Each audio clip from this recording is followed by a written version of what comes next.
Na linha de árvore estava precisando entrar com mais algumas mudas. Estava com alguns buracos e eu estava com um pouco de medo de não pegar água suficiente.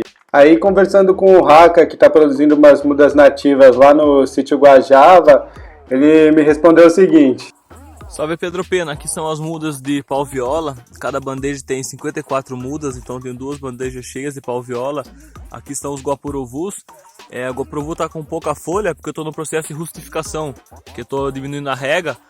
E aqui estão os ingás também. Os ingás ainda estão pequenos, mas é isso, uma muda nativa, ela tem bastante resistência. Temos aqui uma bandeja de jatobá também, se tiver interesse, e uma de pitangueira. Assim, Pedrão, as mudas, elas são nativas, as pioneiras são as menos exigentes, então elas têm um crescimento rápido, elas toleram bastante sol, o sol pleno. E eu acredito que se você fizer uma boa cobertura de solo com serrapilheira e regar no momento do plantio, que é onde tem maior estresse, acho que vão pegar sim, cara. As mudas estão bem bonitas. Aí eu decidi pegar algumas mudas lá com o Raka, separei algumas para deixar na estufa, esperar o período de mais chuva, esperar elas crescerem um pouquinho mais para plantar.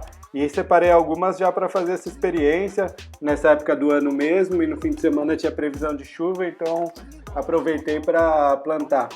Como também essa linha já estava com uma cobertura de solo bem boa, com uma adubação legal, também acho que vai ir bem, porque mesmo antes da chuva eu levantei a serrapilheira, toda a cobertura de solo, e vi que está bem úmido por baixo. Mesmo fazendo mais de 15 dias sem chuva, ainda estava segurando a umidade.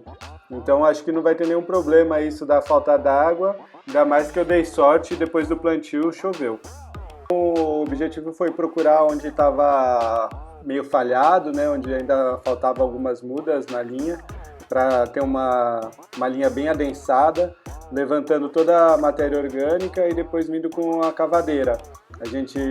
Eu acabei fazendo esses buracos mais ou menos de 40 centímetros, e a adubação que eu tinha era humus de minhoca e torta de mamona.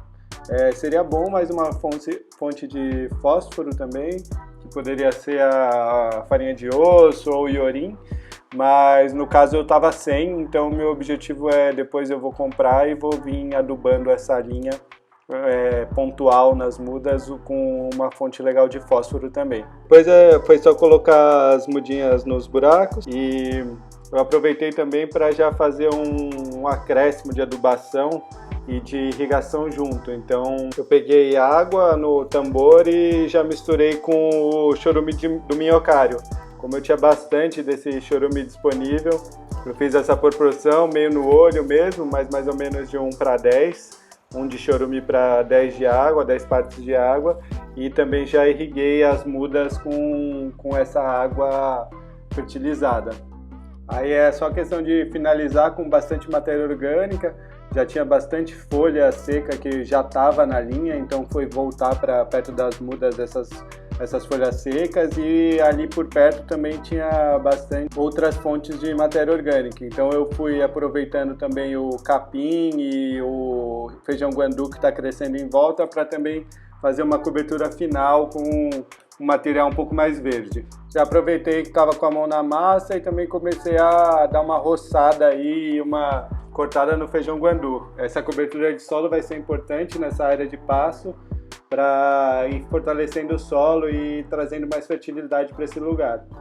Eu preciso entrar com uma roçada mais forte, vou entrar com a costal, mas aí eu trabalhei um pouco com a foice de mão e com o facão. Foi um bom serviço, já deu para começar a adiantar essa área, e agora é esperar para ver como a área responde.